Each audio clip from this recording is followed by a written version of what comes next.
नमस्कार दोस्तों, news book में एक बार फिर से आपका स्वागत है। दोस्तों, आज फिर चर्चा होगी जो उप मुख्यमंत्री हैं केशव प्रसाद मौर्य पर। दोस्तों, आप लोगों ने देखा होगा कि जो विधानमंडल जो इस समय लग रहा है, जो वंदे मातरम पर जो चर्चा इस समय हो रही है, मैं आपको बता दूं कि वंदे मातरम पर चर्चा की जा रही है और इस पर कल देखा गया कि विधान परिषद में बहुत दिनों बाद केशव प्रसाद मौर्य जी पहुंचे। और विधान परिषद में केशव प्रसाद मौर्य ही जी नहीं, बहुत बड़े बड़े लोग थे। सुरेश खन्ना भी वहां पर मौजूद थे।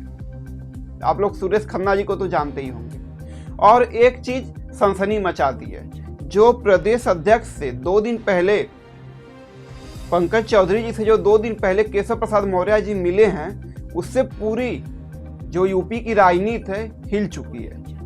क्योंकि मैं आपको बता दूं कि जो केशव प्रसाद मौर्य जी हैं वो भी ओबीसी नेता हैं और बड़े नेता और बड़े कद्दावर नेता माने जाते हैं। क्योंकि मैं आपको बता दूं, केशव प्रसाद मौर्य जी फूलपुर से पूर्व के सांसद रह चुके हैं और फूलपुर से ही पूर्व विधायक भी रह चुके हैं। एक बार विधायक रह चुके हैं और सांसद भी रह चुके हैं। और आप लोग जानते हैं कि प्रदेश अध्यक्ष भी केशव प्रसाद मौर्य जी हो लिए हैं और इस बार विधान परिषद के सदस्य हैं। और मैं आपको बता दूं कि विधान परिषद में केशव प्रसाद मौर्य जी का आना जाना तो लगा रहता है, लेकिन जो कुछ दिनों से जो घटित हो रहा था, जो जैसे प्रदेश अध्यक्ष बनाना हो, पंकज चौधरी को प्रदेश अध्यक्ष बनाया गया, उधर कार्यकारिणी जो वहाँ पे बनाया गया, कार्यकारी अध्यक्ष को जो बनाया गया आपको बिहार से, नितिन नवीन जी को कार्यकारी अध्यक्ष बनाया गया। इस पर विपक्ष सवाल भी उठा रहा है कि जो नितिन नवीन जी हैं वह एक तरफ से देखा जाए तो 2 बार के विधायक हैं और 2 बार के विधायक हैं और उसके बाद उनको राष्ट्रीय कार्यकारी का अध्यक्ष बनाया जा रहा है। और यहाँ पे जो 5-7 बार के जो सांसद हैं पंकज चौधरी जी, उनको आप लोग जानते हैं कि यह सांसद महाराजगंज से थे, 7 बार से सांसद थे और इनको क्या बनाया जाता है, उत्तर प्रदेश का प्रदेश अध्यक्ष, बीजेपी का प्रदेश अध्यक्ष बनाया जाता है। यही जो विपक्ष है यह आवाज उठा रहा है कि क्या पूर्व केंद्रीय मंत्री भी, आपको मैं बता दूं जानकारी के लिए कि पंकज चौधरी जी केंद्रीय मंत्री भी रह चुके हैं पूर्व में और सांसद 7 बार रह चुके हैं। तो इनको विपक्ष कह रहा है कि इनको कार्यकारी अध्यक्ष बनाना चाहिए था, क्योंकि यह लोकसभा के सांसद भी 7 बार रह चुके हैं, इनके पास अनुभव की कमी है नहीं। और दूसरी बात यह है कि वह केंद्रीय मंत्री भी रह चुके हैं। और जो नितिन नवीन जी हैं वह मात्र यह दूसरे टर्म था उनका विधायक का और इस बार दूसरी टर्म में वह विधायक बने हैं। देखिए, मैं आपको बता दूं कि बीजेपी हमेशा चौंकाती है, या वह मध्य प्रदेश का मामला हो, मोहन यादव जी को मुख्यमंत्री बनाना हो शिवराज सिंह जी के सामने, या आप देख लीजिए कि जो ज्योतिरादित्य सिंधिया हैं एमपी के जो रहे हैं, जो प्रदेश अध्यक्ष रहे हैं कांग्रेस के, माधवराज सिंधिया के बेटे हैं, या तो उनको अपने खेमे में लाकर एक तरह से बड़ा मंत्रालय दे देना। आप लोग ने जाना होगा कि वो ज्योतिरादित्य सिंधिया जी को उस समय में बहुत बड़ा मंत्रालय दिया गया था। या आप उधर चले जाइए, राजस्थान में वसुंधरा राजे जी को मुख्यमंत्री पद से हटाकर भजनलाल शर्मा जी को मुख्यमंत्री बना दिया जाता है। यही सब चलता रहता है। गुजरात में भी आप लोगों ने देखे होंगे कि जो भूपेंद्र पटेल जी हैं इस समय जो तत्कालीन मुख्यमंत्री हैं, उनसे पहले विजय रूपाणी जी मुख्यमंत्री हुआ करते थे।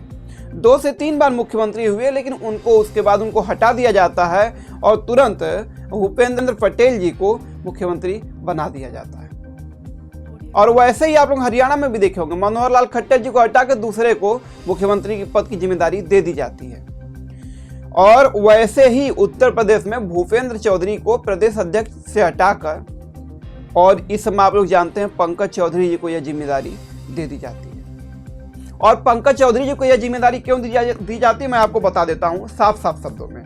पंकज चौधरी जी एक बड़े लीडर हैं, महाराजगंज से 7 बार के लोकसभा सांसद हैं, 1 बार के केंद्रीय मंत्री हैं। और मैं एक चीज और आपको बता दूं कि जो चौधरी साहब हैं ये ओबीसी के बहुत ही बड़े लीडर माने जाते हैं और ओबीसी में इनका खासा प्रभाव देखने को मिलता है। और एक तरह से देखा जाए तो ओबीसी के बड़े नेता भी हैं। और यहाँ पे मैं आपको बता दूं यहाँ पे क्यों ऐसा किया गया है। जो केशव प्रसाद मौर्य जी हैं, जो पूर्व प्रदेश अध्यक्ष भारतीय जनता पार्टी के रहे हैं, उप मुख्यमंत्री, आप लोग जानते हैं कि पहली बार उप मुख्यमंत्री बने थे 2017 में, और 2017 में उप मुख्यमंत्री बने थे। कैसे उप मुख्यमंत्री बने थे यह भी किसी को पता नहीं चला था, लेकिन उससे पहले वह पीसीसी के अध्यक्ष रहे थे 2017 में। जब वह पीसीसी के अध्यक्ष रहे थे 2017 में, तो वह 303 सीट लाकर, 303 से 4 सीट लाकर वह तहलका मचा दिए। क्योंकि उत्तर प्रदेश में मैं आपको बता दूं, उस समय अखिलेश यादव जी 2012 से 17 तक सीएम रहते हैं, और उसमें अखिलेश यादव जी बहुत ज़्यादा काम करते हैं।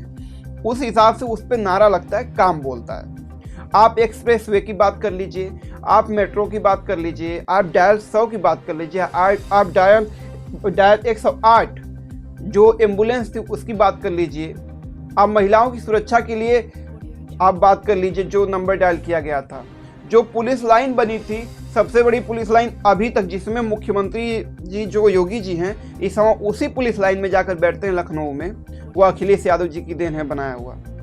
जो एक्सप्रेसवे बने हैं आप लोग चल के देख लीजिए, वह सबसे बेहतरीन एक्सप्रेसवे बने हैं। या समाजवादी पेंशन की बात की जाए, या समाजवादी जो घर योजना था उसकी बात की जाए, या राम मनोहर लोहिया आवास योजना था उसकी बात की जाए, या जो राम मनोहर लोहिया बस सेवा जो चली थी नया उसकी बात की जाए, तो अखिलेश यादव जी ने काम किया था। और काम करने के आधार पर उन्होंने साफ साफ स्लोगन दिया था कि काम बोलता है, यूपी में काम होता है, लेकिन वह काम बोल नहीं पाया, क्योंकि केशव प्रसाद मौर्य जी के आगे उनका काम बोल नहीं पाया, क्योंकि केशव प्रसाद मौर्य जी का मकसद कुछ और ही था। जब केशव प्रसाद मौर्य जी जब वहाँ पे खड़े होते हैं तो वहाँ पर सब लोग भाग खड़े होते हैं।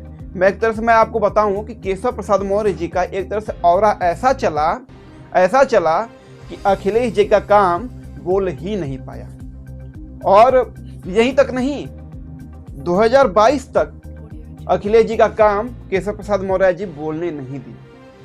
तो आप लोग जानते हैं कि उसके बाद क्या परिणाम आया भारतीय जनता पार्टी का। और भारतीय जनता पार्टी 2002 के बाद देखा जाए तो सरकार में नहीं आ पाई थी, क्योंकि उसके बाद आप लोग देखे होंगे कि बहुजन समाजवादी पार्टी और इनका समाजवादी पार्टी का गठबंधन होता है, तो उसमें नारा लगता है। आप लोग जानते हैं स्लोगन क्या रहता है, आप लोग जानते हैं स्लोगन रहता है, मिले मुलायम कांसीराम, हवा में उड़ गए जय श्री राम। यह स्लोगन लगता है जब बहुजन समाज पार्टी और समाजवादी पार्टी, मतलब मुलायम सिंह यादव जी और कांसीराम जी दोनों लोग जब साथ मिलते हैं तो वहाँ पे एक अलग ही लहर होती है। और उस समय भी सरकार नहीं बन पाती। अटल बिहारी वाजपेयी जी उस समय सरकार में रहते हैं, बड़े बड़े लीडर उस समय सरकार में रहते हैं। अटल बिहारी वाजपेयी जी की बात कर लीजिए, या आडवाणी जी की बात कर लीजिए, मुरली मनोहर जोशी जी की बात कर लीजिए, कोई भी उस नारे को ख़त्म नहीं कर पाता है। तो उसके बाद क्या होता है, 2007 तक गठबंधन की सरकार बनती है। उसके बाद गेस्ट हाउस कांड होता है लखनऊ में, फिर मायावती जी को या उनके विधायकों को प्रताड़ित किया जाता है समाजवादी पार्टी की तरफ से, या थोड़ा मोड़ा इधर उधर किया जाता है, फिर दिक्कत होती है। और जब दिक्कत होती है तो जो बहुजन समाज पार्टी है, जो मायावती जी हैं, सुश्री मायावती जी ने गठबंधन तोड़ देती है वहाँ पे। फिर वहाँ पर क्या होता है कि भारतीय जनता पार्टी बाहर से समर्थन करती है और मायावती जी चौथी बार मुख्यमंत्री बन जाती हैं। और जब चौथी बार मुख्यमंत्री उत्तर प्रदेश को संभाल लेती हैं तो वह पहली लीडर हुई जो महिला भी हैं, और पहली ऐसी लीडर है जो 4 बार मुख्यमंत्री की शपथ ले चुकी हैं उत्तर प्रदेश से। तो जो मायावती से पहले कल्याण सिंह जी थे, उससे पहले मुलायम सिंह जी थे। तो उसके बाद आता 2012 का दौर। 2012 का दौर में मैं आपको बता दूं कि मुलायम सिंह यादव जी अकेले लड़ते हैं, और मैं आपको बता दूं कि बड़े बड़े लीडर को साथ लेकर लड़ते हैं। या वह सुब्रत पाठक हो जो सहारा के प्रमुख रहे थे, उनका सहयोग हो, या जो राजा भैया हैं, कुंडा के राजा रघुराज प्रताप सिंह उर्फ राजा भैया, जो जनसत्ता दल के जो इस समय राष्ट्रीय अध्यक्ष हैं, वह भी साथ आते हैं। अरविंद सिंह गोप, मैं आपको बता दूं कानपुर से, जो पूर्व में विधायक रहे हैं, वह भी साथ आते हैं मुलायम सिंह यादव जी के साथ में। बड़े बड़े लीडर आते हैं, धनंजय सिंह जी की बात कर लीजिए, गोसाईगंज से जो अभय सिंह हैं उनकी बात कर लीजिए, या आप चले जाइए अखिलेश प्रताप सिंह उनकी बात कर लीजिए, या आप और थोड़ा आगे जाएंगे तो आपको यह लोग मिलते चले जाएंगे। बड़े बड़े जो लीडर होते हैं, मुलायम सिंह यादव जी मतलब जो उर्फ नेताजी ने सबको साथ लेकर सरकार बनाते हैं। और उसमें क्या होता है, भारतीय जनता पार्टी की दाल जो है वह नहीं गल पाती है। जब दाल नहीं गलती तो फिर केशव प्रसाद मौर्य जी को एक जिम्मेदारी दी जाती है कि आप जो है भारतीय जनता पार्टी को लीड करिए उत्तर प्रदेश में। जब जिम्मेदारी जब केशव प्रसाद मौर्य जी को जब मिलती है तो उस समय काम बोलता का नारा खूब चरम पर था। हर जगह काम बोलता है, हर जगह चल रही थी साइकिल। लेकिन साइकिल पंचर करने का काम कौन करता है? केशव प्रसाद मौर्य जी करते हैं। क्या होता है मैं आपको इसमें भी बता रहा हूँ। 2017 में जब केशव प्रसाद मौर्य जी को उससे पहले जब पीसीसी अध्यक्ष जो केशव प्रसाद मौर्य जी थे, उनसे पहले कौन बनता है? उससे पहले मैं आपको बता दूं कि जो प्रदेश अध्यक्ष बनता है वह महेंद्र नाथ पांडे बनते हैं। महेंद्र नाथ पांडे कौन है? जो चंदौली से 2 बार सांसद रहे हैं, और जो आपको मैं बता दूं खाद्य आपूर्ति मंत्री भी महेंद्र नाथ पांडे जी रह चुके हैं, और लघु उद्योग मंत्री भी महेंद्र नाथ पांडे जी रह चुके हैं। वह क्या होता है कि 2 बार के सांसद रहते हैं, उनको प्रदेश अध्यक्ष बना दिया जाता है, लेकिन उनके अंडर में जो भारतीय जनता पार्टी है बहुत कुछ नहीं कर पाती है। उसके बाद केशव प्रसाद मौर्य जी को उनको हटाकर केशव प्रसाद मौर्य जी को यह जिम्मेदारी दी जाती है। जब केशव प्रसाद मौर्य जी को यह जिम्मेदारी जब दी जाती है तो न केवल 17 में बल्कि 19 में भी जो सीटें हैं लोकसभा की वह बढ़कर 2 गुनी हो जाती हैं भारतीय जनता पार्टी की। उससे पहले भी समाजवादी पार्टी की मात्र 5 सीटें थी, जिसमें 5 सीटें मैं आपको बता दूं मुलायम सिंह यादव थे, अखिलेश यादव जी थे, डिम्पल यादव जी थी, और जो रहीम वर्ग थे वहां के जो सांसद थे कानपुर के, मैं आपको बता दूं वो भी थे। और उसके बाद जो 5वां सांसद थे, आपको मैं बता दूं कि वह एक और सांसद रहा करते थे इससे पहले, जो रामपुर से सटा इलाका पड़ता है वहां के सांसद, मुरादाबाद के वह सांसद रहा करते थे। अभी उनका नाम क्लियर नहीं है, लेकिन वह सांसद वहां रहा करते थे समाजवादी पार्टी के। तो वहां 5 सांसद रहते हैं 2019 तक। लेकिन 2019 में जैसे ही केशव प्रसाद मौर्य जी जब साथ आते हैं तो देखने वाली बात यह होती है कि 2019 में तो पूरी जो बीजेपी है भारतीय जनता पार्टी वह दुगुने मत से तो आती ही आती है। लेकिन 2022 में मैं आपको बता दूं कि उससे भी तेजी से भारतीय जनता पार्टी उभर के निकलती है और सरकार बनाने में सक्षम होती है। लेकिन इसमें लगता है, लेकिन क्यों लगता है? केशव प्रसाद मौर्य जी उस समय 2022 आते आते प्रदेश अध्यक्ष नहीं रहते हैं। जब प्रदेश अध्यक्ष नहीं रहते हैं तो आप लोगों ने देखा होगा कि जो भारतीय जनता पार्टी है उसकी हालत खस्ता हो जाती है। जो एनडीए डबल इंजन सरकार है उसका जो इंजन है वह बीच में ही खराब हो जाता है, लेकिन इंजन खराब होते भी जो स्टेशन होता है वहां पे पहुंच जाता है। जब स्टेशन में पहुंच जाता है तो सरकार बन जाती है ऑटोमेटिक। और जो समाजवादी पार्टी है 122 से 24 सीटों पर आकर लुढ़क जाती है। 122 से 24 सीटों पर आकर जब समाजवादी पार्टी लुढ़क जाती है तो लेकिन जो भारतीय जनता पार्टी वो सरकार बनाने में तो कामयाब होती है 260 से 64 सीटें लेकर। लेकिन इसमें क्या था कि समाजवादी पार्टी बड़ा डेंट भारतीय जनता पार्टी में लगा चुकी थी। इसका कारण क्या है? इसका मेन कारण था केशव प्रसाद मौर्य जी साथ रहना। लेकिन इसमें एक चीज और लगता है कि केशव प्रसाद मौर्य जी सिराथू से पल्लवी पटेल से चुनाव हार जाते हैं। जब चुनाव हार जाते हैं तब इसमें दौड़ी भागा लग जाता है भारतीय जनता पार्टी में। जब भारतीय जनता पार्टी में जब दौड़ी भागा लगता है तो क्या होता है कि योगी आदित्यनाथ जी पर यह आरोप लगता है, सीधा नहीं आरोप लगता है, लेकिन सूत्रों के हवाले से यह खबर मिलती है और अंदर से यह खबर आती है कि जो योगी आदित्यनाथ जी हैं वह जो प्रशासन है, जो जिला अधिकारी, जो जिला की डीएम है, जिला की एसपी हैं, जो भी कप्तान साहब हैं, उनसे कहा जाता है, साफ साफ कहा जाता है कि आप ऐसा करिए कि सिराथू से आपको पल्लवी पटेल को जिताना है, आपको पल्लवी पटेल को जिताना है। अब आप सोच सकते हैं कि जब योगी और जो मुख्यमंत्री है, जो स्टेट का मुखिया है, जब वह कह दे कि नहीं इनको यहाँ से जिताना है, तो फिर वहाँ के जो डीएम है, जो एसडीएम है, फिर उनकी कुछ नहीं रह जाती। लेकिन मैं आपको बता दूं कि वहाँ पर केशव प्रसाद मौर्य जी चुनाव बहुत दमखम से लड़े थे। लेकिन अभी तक यह क्लियर नहीं है कि उनको प्रशासन ने हराया, कौन हराया, लेकिन यह तय था कि वहाँ पे 1-2 बार और अगर दौरा होता योगी आदित्यनाथ जी का, जो मुख्यमंत्री हैं यूपी स्टेट के, तो अगर 1-2 बार और दौरा होता तो शायद केशव प्रसाद मौर्य जी की जो सीट फंसी थी वह निकल जाती। लेकिन शायद यही कारण था, केशव प्रसाद मौर्य जी को हराने का मकसद भारतीय जनता पार्टी के अंदर ही मच चुका था कि जो केशव प्रसाद मौर्य जी थे बहुत ऊपर थे। क्योंकि मैं आपको बता दूं कि जब 2017 से 22 तक जब चुनाव हुआ और जब 2017 में जब भारतीय जनता पार्टी जब बम्पर मतों से और बम्पर सीटों से जब आ गई आगे, जब उनकी जब सरकार बन गई, तो केशव प्रसाद मौर्य जी को एक तरह से उड़न खटोला से ला के उप मुख्यमंत्री बनाया जाता है, और उप मुख्यमंत्री तो बनाया जाता है लेकिन उनके लिए एक सीट तय नहीं होती है, क्योंकि मैं आपको बता दूं कि उस दिन कुछ मंत्री शपथ लेने वाले थे और उतने मंत्रियों की सीट लग जाती है। और जो ब्रिजेश पाठक हैं वह भी मंत्री बनने के कगार में रहते हैं, अनिल राजभर हो, अदर लोग हों, सब लोग मंत्री बनने के कगार में थे। और एक चीज़ मैं आपको बता दूं, एक चीज़ और क्लियर कर दूं कि उस समय जो चेयरें थी, जो कुर्सियां थी, वो कम ही लगी थी। केशव प्रसाद मौर्य जी का कोई प्लानिंग नहीं था। उस दिन प्लानिंग यही था कि योगी आदित्यनाथ जी को मुख्यमंत्री बनाना है और उप मुख्यमंत्री माननीय दिनेश शर्मा जी को बनाना है। आप लोग जानते हैं दिनेश शर्मा जी कहाँ से आते हैं, इतना बताने की जरूरत नहीं है, हमें उम्मीद है कि आप लोग जानते होंगे। दिनेश शर्मा जी को उप मुख्यमंत्री बनाया जाता है और सबसे उसके बाद जो पावरफुल लीडर होता है वो ऊर्जा मंत्री श्रीकांत शर्मा जी को बनाया जाता है। तो फिर जो वित्त विभाग होता है, गृह विभाग शायद योगी जी के पास ही रखा जाता है। लेकिन उस समय क्या था कि जो एक स्टूल होता है, स्टूल दिनेश शर्मा जी के बीच में और इनके बीच में, योगी जी के बीच में लगा दिया जाता है। जब स्टूल बीच में लगाया जाता है तो जो केशव प्रसाद मौर्य जी होते हैं उस पर बैठते हैं, और केशव प्रसाद मौर्य जी की लंबाई इतनी हाइट है कि वह थोड़ा ऊंचे करके बैठते हैं, तो समझ में नहीं आता कि स्टूल है क्या है। लेकिन उनको यह जो तमगा लग गया स्टूल मंत्री का, जो विपक्ष है वह सबसे बड़ा आवाज़ उठाए कि यह जो ओबीसी हैं इनका कोई भी ख्याल नहीं रखा जा रहा है इस पार्टी में, और यह स्टूल मंत्री हैं। तो आज तक तमगा हुआ नहीं हटा, और केशव प्रसाद मौर्य जी के भी अंदर एक टीस बनी हुई है कि कब हम मुख्यमंत्री बने और यह जो तमगा हमारे पर लगा है यह खत्म हो जाए।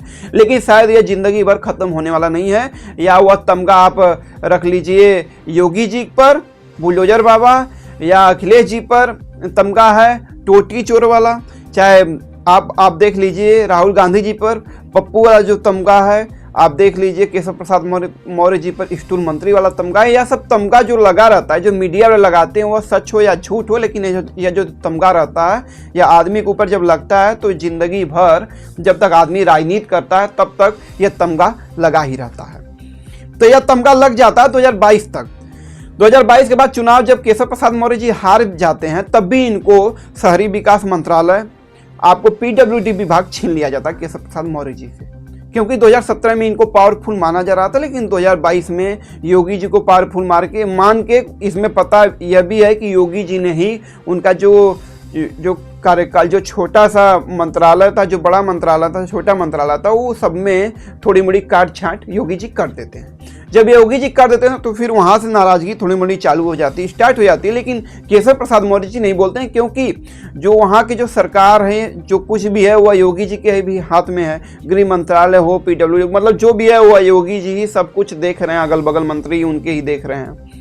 तो मैं आपको बता दूं कि वहाँ पर केशव प्रसाद मौर्य जी चुप हो जाते हैं, क्योंकि आप लोग जानते कि स्वतंत्र देव सिंह हों या आपके जो परिवहन मंत्री दया शंकर सिंह जी हों, वह योगी जी के बहुत ही सिपह सलार हैं और वह बहुत ही करीबी हैं। इसीलिए उप मुख्यमंत्री जो केशव प्रसाद मौर्य जी होते हैं यह चुपचाप रहते हैं, क्योंकि भाई चुनाव भी हार चुके हैं, विधान परिषद से आप मंत्री बने हैं, और एक तरह से देखा जाए तो इससे आप थोड़ा मोड़ा आपकी जो लीडर है वह कम हुई है, आपकी जो आप लीडरी करें तो वो कम कर दी गई है थोड़ा थोड़ा। लेकिन मैं आपको एक चीज़ बता दूं कि केशव प्रसाद मौर्य जी 2024 आता है, 2024 में टिकट बंटवारे में अमित शाह जी और केशव प्रसाद मौर्य जी के सबसे बड़ा हाथ होता है। फिर उसके बाद क्या होता है कि जब चुनाव, आप लोग जब इतने सीटें पर जब आप हार जाते हैं, 43 से 44 सीटें कांग्रेस और समाजवादी पार्टी गठबंधन लेकर चली जाती, उड़ जाती है, और 32 सीटों पर भारतीय जनता पार्टी जब सिमट जाती है, तो केशव प्रसाद मौर्य जी और अमित शाह जी टिकट वितरण तो किए थे, लेकिन इसमें जो हार का ठिकाना होता है किसके ऊपर फोड़ा जाता है, वह योगी आदित्यनाथ जी पे फोड़ा जाता है। जब योगी आदित्यनाथ जी पे जब यह ठिकाना जब फोड़ा जाता है तो फिर बात क्या होती है, बात यह होती है कि योगी जी को जल्द से जल्द मुख्यमंत्री की कुर्सी त्याग देनी चाहिए। और 2024 के चुनाव बाद आप लोगों ने देखा होगा कि केशव प्रसाद मौर्य जी का दौरे पे दौरा चल रहा है। आप लोग देख रहे हैं कि वंदे मातरम पर चर्चा हो रही है, 150वें वर्ष में गांठ पर चर्चा हो रही है वंदे मातरम पर।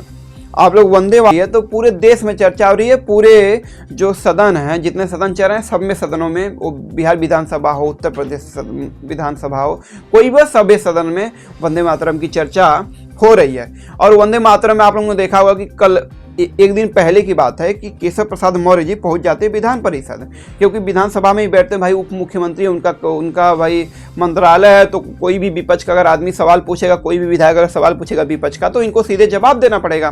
तो यह क्या है कि मतलब उस दिन छोड़ के सीधे विधान परिषद पहुंच जाते हैं और विधान परिषद में सब लोग इनको देखकर चौंक जाते हैं कि भाई उप मुख्यमंत्री साहब आ गए। तो वहाँ पर भी सुरेश खन्ना भी रहते हैं, सब लोग रहते हैं। फिर वहाँ पे यह बोलना स्टार्ट करते हैं केशव प्रसाद मौर्य जी, और बोलते बोलते ये थोड़ा थोड़ा जैसे नरमी आवाज़ में भी बोलते हैं, और वहाँ पर पंकज चौधरी जी भी इनसे मिलने के लिए पहुँच जाते हैं। आपको मैं फोटो डाल दूंगा उस पर क्लिप, जो केशव प्रसाद मौर्य जी और पंकज चौधरी जी दोनों लोग का मिलन जो हो रहा है बहुत ही अभूतपूर्व है। क्योंकि यह अभूतपूर्व इसलिए भी है कि दो ओबीसी बड़े लीडर जो भारतीय जनता पार्टी के उत्तर प्रदेश के लिहाज देखा जाए तो बहुत ही बड़े और बहुत ही कद्दावर नेता दोनों मिल रहे हैं, और जब दो शक्तियां आपस में मिलती नहीं, जानते हैं आपकी फिर सब कुछ समाप्त होने के कगार पर हो जाता है। क्योंकि जो बड़ी कुर्सी बैठे हैं राजपूत समाज के हैं, और वह अपनी जाति पर गर्व भी करते हैं। यह बात साफ साफ स्पष्ट शब्दों में योगी जी करते भी हैं। और जो ओबीसी जाति जो बने हैं आपके जो प्रदेश अध्यक्ष पंकज चौधरी जी, और उप मुख्यमंत्री जो बने हैं आपके केशव प्रसाद मौर्य जी, दोनों लोग का संबंध बहुत ही गहरा है। तो दोस्तों यह जो तस्वीर आई है यह बहुत कुछ बयां करती है, और एक तरह से भूचाल ला दी है तस्वीर, जो भारतीय जनता पार्टी में एक तरह से भूचाल ला दी है। और देखा जाए तो आने वाले समय में अगर यही हालत रहा तो योगी जी बहुत अंदर से बहुत ही टूट रहे होंगे कि अरे यार, एक ओबीसी नेता से तो हम परेशान नहीं थे, लेकिन एक ओबीसी नेता और आ गया, हम दोनों तरफ से गिर गए, अब करें तो करें क्या। क्योंकि ब्रिजेश पाठक भी सुनने में आता है कि ब्रिजेश पाठक भी योगी जी का समर्थन नहीं केशव प्रसाद मौर्य जी का करते हैं। क्योंकि अमित शाह जी के, आप पंकज चौधरी की बात कर लीजिए, ब्रिजेश पाठक की बात कर लीजिए, या केशव प्रसाद मौर्य जी की बात कर लीजिए, तीनों अमित शाह जी के ही चाहने वाले लोग हैं। तो तीन तरफ से योगी जी घिर चुके हैं, और चौथे तरफ योगी जी खड़े हैं अकेले बेचारे क्या कर पाएंगे।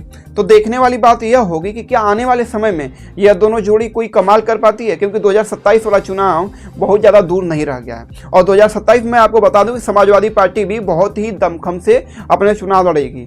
जैसे दमखम से वह लोकसभा चुनाव लड़ी है, वैसे ही विधानसभा चुनाव भी समाजवादी पार्टी लड़ने का काम करेगी, और इसको थोड़ा कम में ना आका जाए समाजवादी पार्टी को। और मैं एक चीज़ और मैं बता दूंगी, बहन जी जो बसपा बहुजन समाजवादी पार्टी है, बहुजन समाज पार्टी, उसको भी कम में ना आका जाए। क्योंकि कोई भी आप विधानसभा उठा के देख लीजिए, बहन जी ने 40 से 45 हज़ार वोट काटने का उत्तर प्रदेश में काम किया है।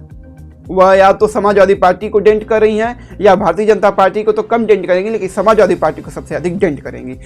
उनकी काट के लिए अखिलेश यादव जी किनको ला रहे हैं? चंद्रशेखर आजाद को, जो आजाद समाज पार्टी के जो राष्ट्रीय अध्यक्ष हैं, जो आप जान रहे हैं कि बुंदेलखंड से सांसद भी हैं।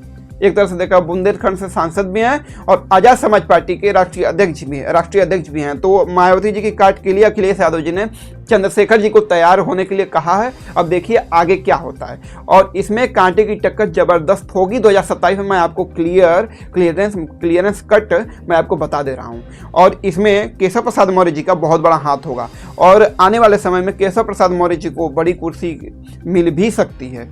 इसमें कोई दो राय नहीं है, कोई बताने वाली बात नहीं है। केशव प्रसाद मौर्य जी को बड़ी कुर्सी देने के मूड में आलाकमान लग चुका है। मौसम तो बदला हुआ है, ठंडी सर्दी थोड़ी बढ़ी हुई है, और सर्दी तो बढ़ी हुई है। यहाँ पर केशव प्रसाद मौर्य जी का जो पारा है और जो बीजेपी का पारा है वह भी हाई है। जी हाँ दोस्तों, मैं गगनदीप सिंह आप लोग के सामने एक नई चर्चा से जुड़ा हूँ। और आप लोग जानते हैं कि चर्चा रोज होती है कि जो केशव प्रसाद मौर्य जी की चर्चा हम लोग डेली करते हैं कि क्या हो रहा है इस समय और उनके क्या घट रहा है। तो मैं आपको बताऊंगा कि जो इनकी चर्चा है केशव प्रसाद मौर्य जी, क्या है चर्चा यह है कि क्या केशव प्रसाद मौर्य जी आने वाले समय में केंद्रीय मंत्री बनने जा रहे हैं। क्योंकि चर्चा यहीं तक नहीं है, चर्चा यह भी है कि क्या केशव प्रसाद मौर्य जी को केंद्रीय मंत्री बनाकर उनकी जो राजनीति है वह यूपी की उसको खत्म कर दिया जाएगा। यह चर्चा वह चर्चा है जो बहुत सदियों से चली आ रही है, बहुत दिनों से चली आ रही है। 2017 से ही यह चर्चा 2022 तक थी, 2022 के बाद यह चली आ रही है। क्योंकि आप लोगों ने देखा होगा, जितने पूर्व प्रदेश अध्यक्ष थे उन्होंने केंद्रीय मंत्रालय का मजा ले लिया, लेकिन केशव प्रसाद मौर्य जी को कौन केंद्रीय मंत्री बनाना चाहता है यह तो पता नहीं, लेकिन उत्तर प्रदेश के जो हमारे सीएम साहब हैं वह जल्दी सोच रहे हैं कि केंद्रीय मंत्री केशव प्रसाद मौर्य जी बन जाए। लेकिन केशव प्रसाद मौर्य जी अलगे मूड में हैं। केशव प्रसाद मौर्य जी दौरे पर दौरा कर रहे हैं, और वह जो हैं वो मुख्यमंत्री बनने के मूड में हैं उत्तर प्रदेश में, और वो केंद्रीय मंत्री बनकर उत्तर प्रदेश छोड़ना नहीं चाहते केशव प्रसाद मौर्य जी। यह साफ साफ संदेश है और साफ साफ उनका भी एक तरह से कहनाम है केशव प्रसाद मौर्य जी का। तो दोस्तों अब यही समय चल रहा है। अब पता नहीं इसके बाद चर्चा क्या होगी क्या नहीं होगी, लेकिन यह क्लियर है एकदम कि केशव प्रसाद मौर्य जी को मुख्यमंत्री तो नहीं बनाया जा रहा है, यह तो कंफर्म है। यह लिख लीजिए आप, मुख्यमंत्री अभी तो केशव प्रसाद मौर्य जी नहीं बनेंगे। जो उनके चाहने वाले हैं, जो उनके प्रशंसक हैं, उनको कुछ देर के लिए थोड़ा सा दिक्कत महसूस हो सकती है, थोड़ा बुरा लग सकता है हमारी बातें, लेकिन यह कंफर्म है, यह क्लियर है कि अभी केशव प्रसाद मौर्य जी को मुख्यमंत्री नहीं बनाया जाएगा। चाहे वह कितना बेड़ी चोटी का जोर लगा लें या कितना भी किसी भी तरीके से वह इधर उधर दौड़ धूप लें, इस टहनी पे उस टहनी पे कर ले, कुछ नहीं होने वाला। उन मानते हैं कि उनके पीछे एक कमान खड़ा है जिसका नाम है आला। हम जानते हैं गरीबी का दर्द क्या, लेकिन वह भी कमान गरीबों की पीड़ा क्या होती है। अभी कोई उम्मीद नहीं है कि आला कमान उस दर्द का पीछे उनके खड़ा रहेगा, लेकिन इलाज करने का काम आजादी के बाद अगर किसी ने किया है तो हमें गर्व है कि वो। देखने वाली बात यह होगी कि क्या केशव प्रसाद मौर्य को सच में आने वाले समय में कोई बड़ी जिम्मेदारी मिलती है, या केशव प्रसाद मौर्य जी जिम्मेदारी से वंचित रह जाते हैं। यह सब वह बातें हैं जो हम लोग को करनी चाहिए, और हम लोग जो उनके जो कार्यकर्ता हैं केशव प्रसाद मौर्य जी के, वो जो प्रशंसक जो चाहने वाले लोग हैं, उनके लिए भी यह एक तरह से आघात भी है। क्योंकि जो उनके प्रशंसक है वो मान के चल रहे थे कि 2027 तक मुख्यमंत्री केशव प्रसाद मौर्य जी बन जाएंगे, लेकिन अब खबर यह आ रही है कि केशव प्रसाद मौर्य जी को केंद्रीय मंत्रालय में भेजने की तैयारी चल रही है। लेकिन जो उनके जो दोस्त हैं अमित शाह जी, वह केशव प्रसाद मौर्य जी को यूपी में ही रखना चाहते हैं। क्योंकि अगर केशव प्रसाद मौर्य जी अगर यूपी में रहेंगे तब जाके वाकी टाकी से सीधे अमित शाह जी से क्लियरेंस हो पाएगा, नहीं तो ऐसे नहीं हो पाएगा। यह कंफर्म है। और केशव प्रसाद मौर्य जी पर चर्चा इसलिए होनी चाहिए क्योंकि यह एक बड़े लीडर हैं, ओबीसी के बड़े लीडर हैं, और हम लोग भी चाहते हैं कि केशव प्रसाद मौर्य जी एक बार जरूर चीफ मिनिस्टर उत्तर प्रदेश के बने। सब लोग चाहते हैं, लेकिन केशव प्रसाद मौर्य जी को चीफ मिनिस्टर बनाने में रोड़ा कौन अटका रहा है, यह भी जानना जरूरी है। भगवा जो कलर है वो सबको प्यारा है, सबका निराला है, सबका दुलारा है, लेकिन क्या यह भगवा कलर केशव प्रसाद मौर्य जी को भा रहा है? नहीं, भा रहा है, जरूर भा रहा है। केशव प्रसाद मौर्य जी चंदन भी लगाते हैं, टीका भी लगाते हैं, सब कुछ भगवा भी पहनते हैं, सब कुछ है, लेकिन भगवा कलर भा नहीं रहा है उनको जो बड़ी कुर्सी पर। यह चीजें चल रही हैं इस समय केशव प्रसाद मौर्य जी की जिंदगी में। दौरे पे दौरा केशव प्रसाद मौर्य जी कर रहे हैं, अपना वर्चस्व और ही बढ़ा रहे हैं, और बढ़ भी गया उनका वर्चस्व। सुपर सीएम के रूप में केशव प्रसाद मौर्य जी, सुपर सीएम के रूप में केशव प्रसाद मौर्य जी स्थापित हो गए हैं। दोस्तों ये बात लिख लीजिए आप, ये कन्फर्म है। सुपर सीएम अगर बोले तो यह कब नहीं है, सुपर सीएम है केशव प्रसाद मौर्य जी तो हैं। तो दोस्तों देखने वाली बात यह होगी कि क्या केशव प्रसाद मौर्य जी की सच में केंद्रीय मंत्रालय में भेजकर इनकी राजनीति, जो उत्तर प्रदेश वाली राजनीति है, इसको कम कर दिया जाएगा और इनका ओहदा कम कर दिया जाएगा, या इसको उत्तर प्रदेश की राजनीति से इनको हटाने की तैयारी चल रही है, या भी इसमें लगा है, या क्या लगा है, या जो उत्तर प्रदेश है, बड़े प्रदेश हैं, उत्तर प्रदेश बड़ा प्रदेश है, यहाँ से चीफ मिनिस्टर हो, मुख्य प्रधानमंत्री हो, केंद्रीय मंत्री हो, सबसे अधिक उत्तर प्रदेश उठा के दे देता है। यह कंपनी है एक तरह से, प्रधानमंत्री की सेलिंग वाली कंपनी है उत्तर प्रदेश, यह प्रदेश है। सब प्रश्नों का उत्तर रहता है इसके पास, प्रदेश के पास। तो इस प्रश्न का भी उत्तर उत्तर प्रदेश के पास होगा कि केशव प्रसाद मौर्य जी कब एक हाथ में पर्चा पकड़ते हैं और माइक पर खड़े होते हैं कि मैं केशव प्रसाद मौर्य मुख्यमंत्री की शपथ लेता हूं कि विधि द्वारा स्थापित निष्ठा से इसका मैं पालन करूंगा। यह चीज सुनने के लिए उनके जो कार्यकर्ता हैं और जो उनके जो चाहने वाले हैं, उनके कान अभी बड़े हैं कि कैसे भी कब कान में हमारे यह बातें सुनाई दे दे, कब सुनाई दे दे, लेकिन शायद कब सुनाई देगा कोई इसका अता पता भी नहीं है। दोस्तों अब देखते हैं आगे क्या होता है। मौर्य जी पे चर्चा यहीं तक, अगले वीडियो में फिर मौर्य जी पे चर्चा होगी। हमारे वीडियो को लाइक और सब्सक्राइब करना मत भूलिए, क्योंकि मौर्य जी की चर्चा यहीं पर मिलेगी और मौर्य जी की चर्चा हम लोग करते हैं डेली और मौर्य जी की चर्चा होती रहेगी आने वाले समय।